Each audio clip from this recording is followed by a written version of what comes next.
So, what was my 2015 Game of the Year? Let's talk about it.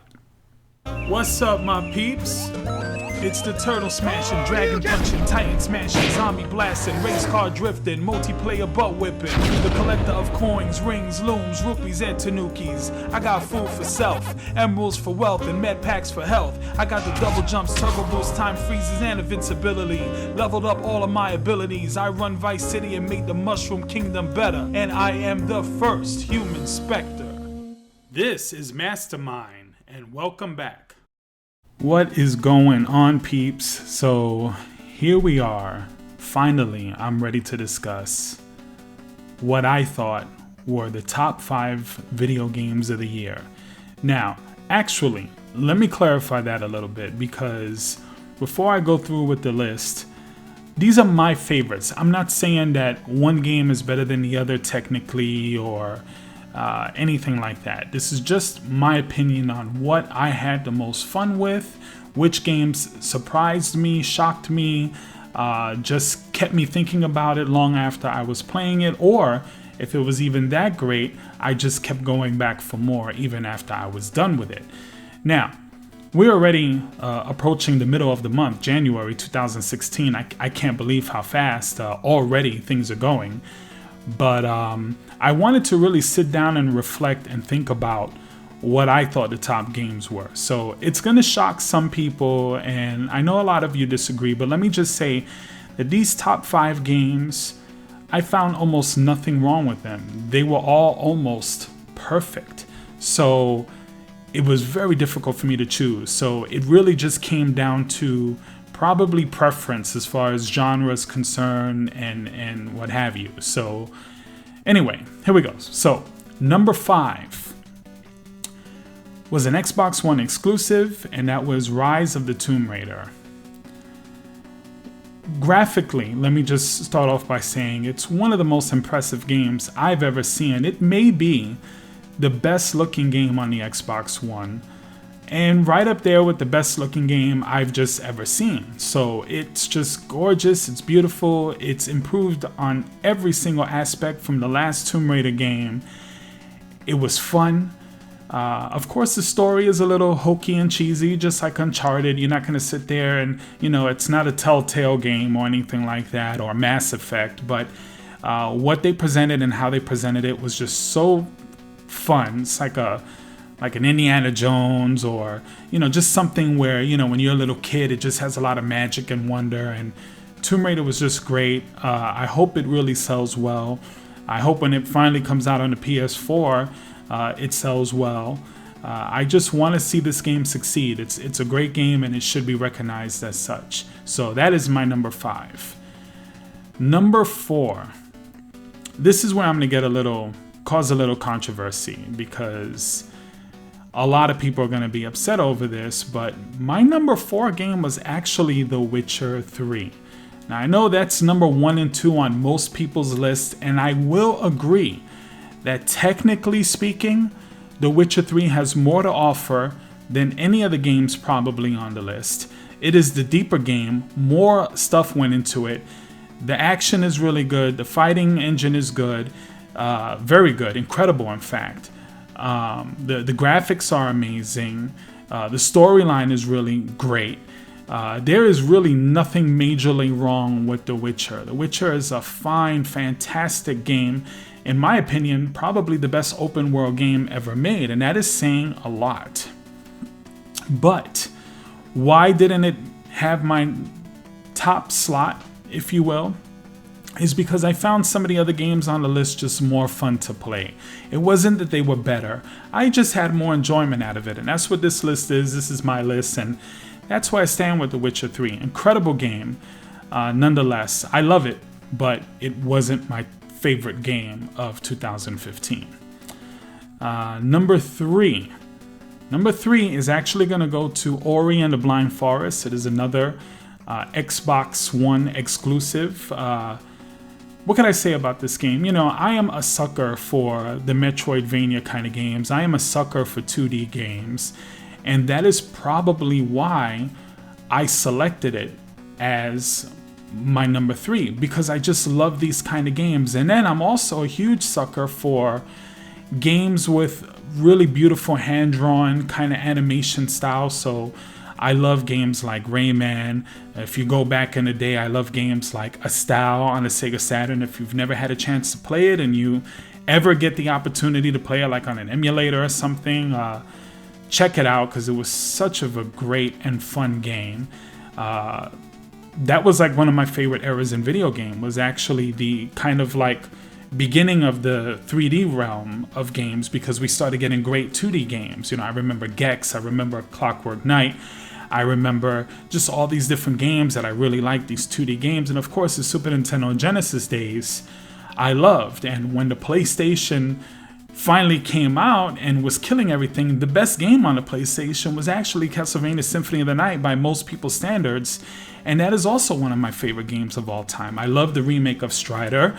I just love these kind of games. And Ori and the Blind Forest kind of takes all of these great elements from the 2D games, puts them together, adds their own kind of spice and their own kind of, you know, stuff, and you have just a fantastic, fantastic, beautiful game. The music is probably the best music I've heard in video games in quite a few years. Ori and the Blind Forest, I had a blast playing it.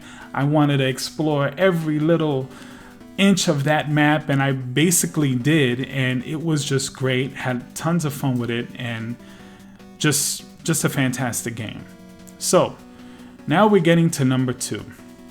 Number 2 and number 1, I struggled quite a bit, but number 2, I'm gonna say that the game I had the second most fun with the whole year was Bloodborne for the PlayStation 4. PlayStation 4 exclusive. I wasn't ever really into much to the Dark Souls games. I found them to be a little bit stiff, and it really didn't grab me the way Bloodborne did. So when Bloodborne came out, I wasn't really too hyped to want to play it. It looked good, but it wasn't like something that I just had to get my hands on. When I finally did get my hands on it, I couldn't put it down. It just blew me away. Between the bosses, every enemy in that game, so much detail, so much challenge. I mean, right from when you start, everything in the game is tough. They don't give you nothing for free.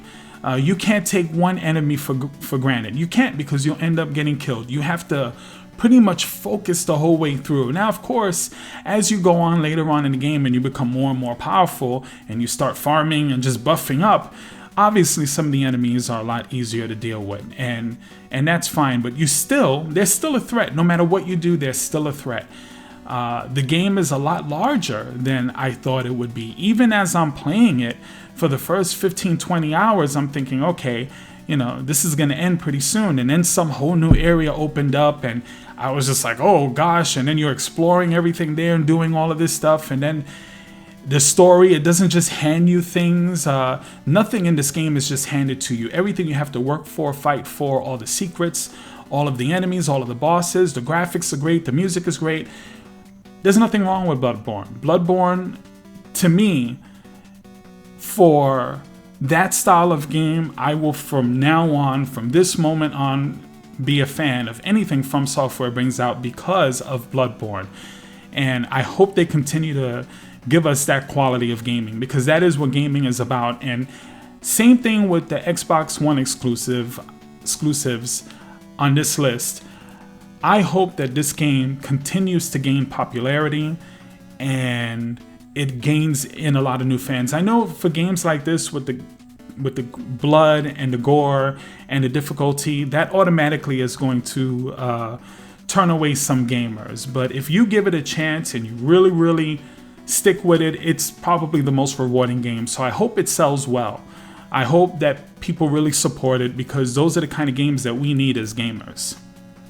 Okay, so my number 1 game of the year, if you haven't guessed by now, is a kind of a surprise, because up until just a week ago, it wasn't my game of the year. But as I thought about it more and more, I thought, what game did I put the most time into? What game did I play the most? What game did I appreciate at the end the most? And as much as I love all the games on this list, and I don't think this game is technically better than any of the other ones, I have to emphasize that, but the game I had the most fun with and the game I played the most, believe it or not, It's my least favorite system. Coming from my least favorite system, the Wii U, it is Super Mario Maker. I can't lie. I love that game. It was beyond anything that I was expecting. Even as I haven't been playing it as much in the last 2 weeks, but it's been in my mind. Even when I'm not playing it, I'm thinking of levels and things that I want to do, and just I'm addicted to the whole concept and the idea of taking some of these traditional levels and, you know, these Mario style games and creating my own stuff with it. I've never been into games like that too much, where I like creation, but, you know, like I never got into Little Big Planet all that much. I never really cared for those games as much as maybe this type of game. And I think there's a huge market for this type of game. One of my favorite games of the year was the Mega Man collection. I really love the Mega Man collection. Mega Man 2 is one of my favorite Mega Man, if it is my favorite Mega Man game of all time, and one of my favorite 8-bit games ever. And to see that in HD brought back so many memories, but I would love to see some of these older games get a Mario Maker kind of thing going. I would love to create a Mega Man level. That would be insane. I would love to create a Sonic level. That would be fantastic. The 2D Sonic games. I can just see the possibilities just not ending. And maybe Nintendo, because they've done it with Smash, maybe Nintendo will be able to get some of these other licenses to allow us to create some of these other type of worlds. Maybe even a Donkey Kong Country kind of thing going. Who knows? But it's unfortunate that the Wii U is struggling the way it is, and Nintendo can't seem to get their head right when it comes to hardware. And I'm going to do a video soon on the NX and what I'm hoping and what I think that system's going to bring. And hopefully this game will be able to, transfer over to the NX if they still have the touchscreen and everything, because that's an integral part of the game. But I think this was the game that was meant for the Wii U. With the touchscreen, I couldn't see it being the same with a controller, just, a normal controller, and you're controlling everything on the screen. It actually works really well. It's almost like they created this specifically for the Wii U, which they did, but it's like they created the Wii U specifically for this game. Almost perfect. The one gripe that I had on it, they fixed it with a patch and they gave us checkpoints. So no complaints, and there you have it. Those are my top 5 games of 2015. So you really can't go wrong with pretty much any of these great games. I'm sure I've missed out on a couple of games that maybe some of you out there might say, hey, you should check this out, or have you checked this out, or maybe your list is different. So leave a comment, let me know what you think, and leave your top 5. I definitely would like to read them and comment, and that would be awesome, because I'm sure not everybody is going to agree with me. In fact, I'm sure most of you won't, but it's just my opinion. Anyway, let me know what you think. Leave a comment. Don't forget to like and share, and of course, subscribe. Mastermind out.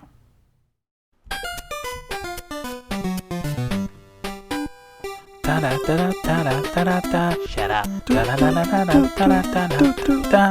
Shut up. Da da da da da da da. Shut up. Da da da da da. Shut up. Da da da da da da da da da. Shut up. La la la la la. Shut up. Do do do do do do do do do do do do do do. Shut up. Do do do do do.